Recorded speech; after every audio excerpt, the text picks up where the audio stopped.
이번 주 우리가 함께 기억할 성구 에베소서 1장 11절 말씀 우리 함께 암송합니다. 모든 일을 그의 뜻의 결정대로 역사하시는 이의 계획을 따라 우리가 예정을 입어 그 안에서 기업이 되었으니 아멘. 10월 23일 하나님의 뜻대로 하나님의 계획에 따라서 이 땅에 하나님의 기업으로 우리를 세우시기 위해 함께 읽어야 할 오늘의 말씀 마태복음 15장 16장입니다. 묵상의 주제가 16장 3절에 소개된 시대의 표적 우리 말씀을 함께 읽겠습니다.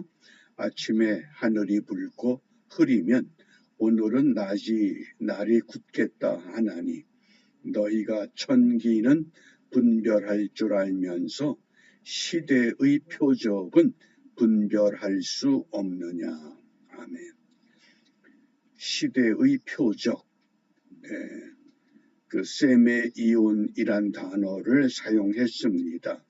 주로 세메이온은 사복음서 가운데서 특히 요한복음에서 예수님께서 행하신 이적을 세메이온이라고 하는 용어로 표현했습니다. 그래서 오늘 이 본문의 시대의 표적이라고 하는 이 세메이온은 표적이라고 번역하는 것보다는 징조라고 번역하는 것이 바람직합니다.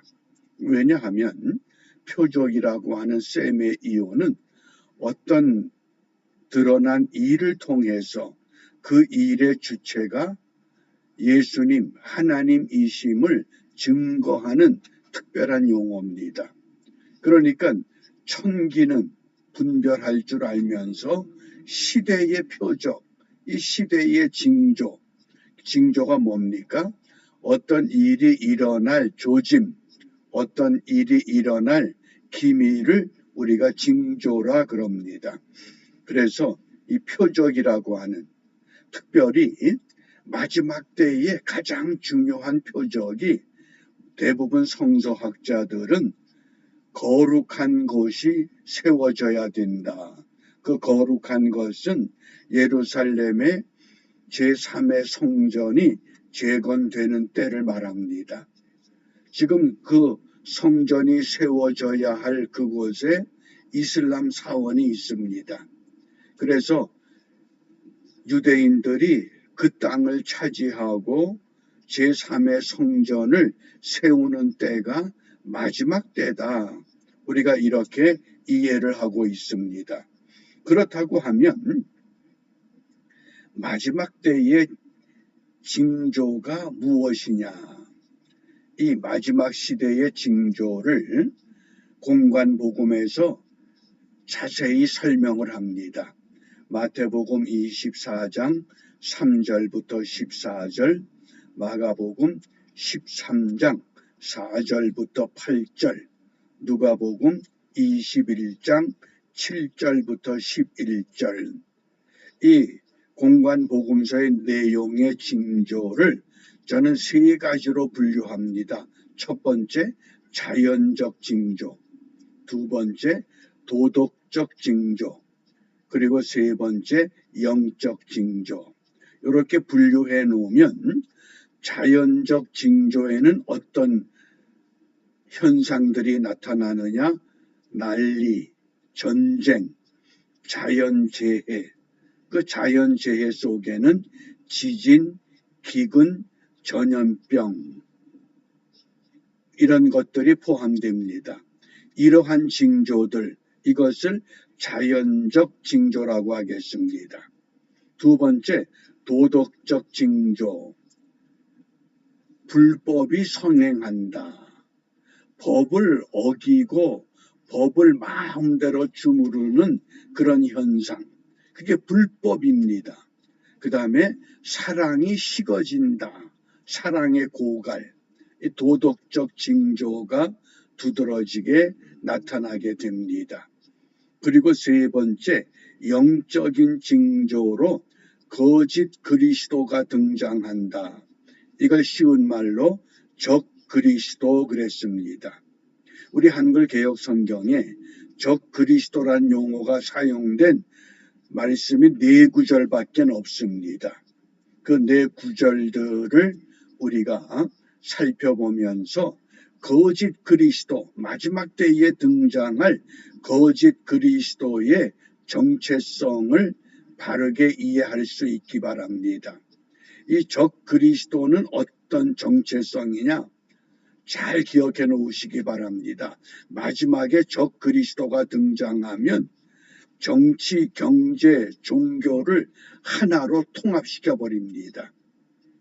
그래서 한때는 가톨릭의 교황이 적 그리스도다, 이런 이야기들을 자주 했습니다. 그런데 분명한 건 이 정치, 경제, 종교를 하나로 묶어내는 강력한 힘이 등장하게 됩니다. 요한일서 2장 18절입니다. 아이들아, 이것이 마지막 때라. 적 그리스도가 이르겠다 함을 너희가 들은 것과 같이 지금도 많은 적 그리스도가 일어났으니 이러므로 우리가 마지막 때인 줄 아노라. 마지막 때에 두드러진 현상, 자연적인 징조, 도덕적인 징조, 영적인 징조, 이런 것들은 어떤 한낱의 현상이지만은 가장 중요한 징조, 적 그리스도가 등장하게 된다. 그 적 그리스도는 세계를 제패하는 겁니다. 정치, 경제, 종교를 가지고 그런 적 그리스도를 구체적으로 어떻게 말씀했느냐? 요한일서 2장 22절입니다. 거짓말하는 자가 누구뇨? 예수께서 그리스도이심을 부인하는 자가 아니뇨. 아버지와 아들을 부인하는 그가 적 그리스도다. 하나님과 그 아들 예수 그리스도를 부인하는 것, 그것이 적 그리스도. 그래서 우리가 기독교에서는 예수 그리스도 그러죠. 뭡니까? 예수는 메시아, 구세주가 되신다. 그런데 이슬람교에서는 예수는 24번째 마지막 등장한 인간의 위대한 예언자로고 소개합니다. 그러니까 이게 적 그리스도의 유형이 될 수 있는 요지를 가지고 있습니다. 그렇기 때문에 한쪽에서는 마지막 때에 이슬람이 세계를 제패하게 된다, 적 그리스도가 된다, 이렇게도 설명합니다. 그 다음에 유대교에서는 예수를 어떻게 가르치느냐? 거짓된 예언자라고 가르칩니다. 유대인들이 갈망하는 메시아가 아니다. 왜? 정말 메시아로 등장을 하면 세계를 제패해야 되는데 그렇지 못했다고 하는 겁니다. 그리고 바하이 신앙이라고 하는 바하이즘이 있습니다. 예수님께서 십자가를 지시고 부활하시고 또 이적을 행하시고 이걸 다 인정을 합니다. 그런데 그는 하나님의 아들이 아니라고 하는 것, 이것이 이 바하이즘이라고 하는, 이게 유엔에서 인정한 기구입니다. 바하이 신앙. 그 다음에 요한일서 4장 3절입니다. 적 그리스도를 어떻게 설명하느냐? 예수를 시인하지 아니하는 영마다 하나님께 속한 것이 아니니 이것이 곧 적 그리스도의 영이니라. 오리라 한 말을 너희가 들었거니와 이제 벌써 세상에 있느니라. 우리가 성령을 받았느냐라고 질문했을 때 예수께서 주가 되신다고 하는 것은 성령이 아니면 고백할 수 없다고 분명히 사도 바울을 통해서 우리에게 깨우쳐 주셨습니다.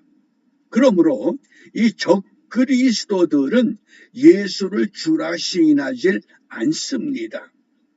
그리고 네 번째 성구가 요한이서 1장 7절입니다. 미혹하는 자가 많이 세상에 나왔나니 이는 예수 그리스도께서 육체로 임하심을 부인하는 자라. 예수님이 육체로 이 땅에 오신 것을 인정하지 않습니다. 왜냐하면 육체는 더럽고 추한 것이기 때문에 어떻게 거룩한 하나님의 아들이 육체로 육신을 입고 이 땅에 오실 수 있느냐? 그래서 이것을 부인하는, 이것이 미혹하는 자요 적그리스도, 이것은 특별히 영지주의라고 분명히 설명이 가능합니다. 영지주의다. 영은 거룩하고 육체는 추하고 더러운 것이다.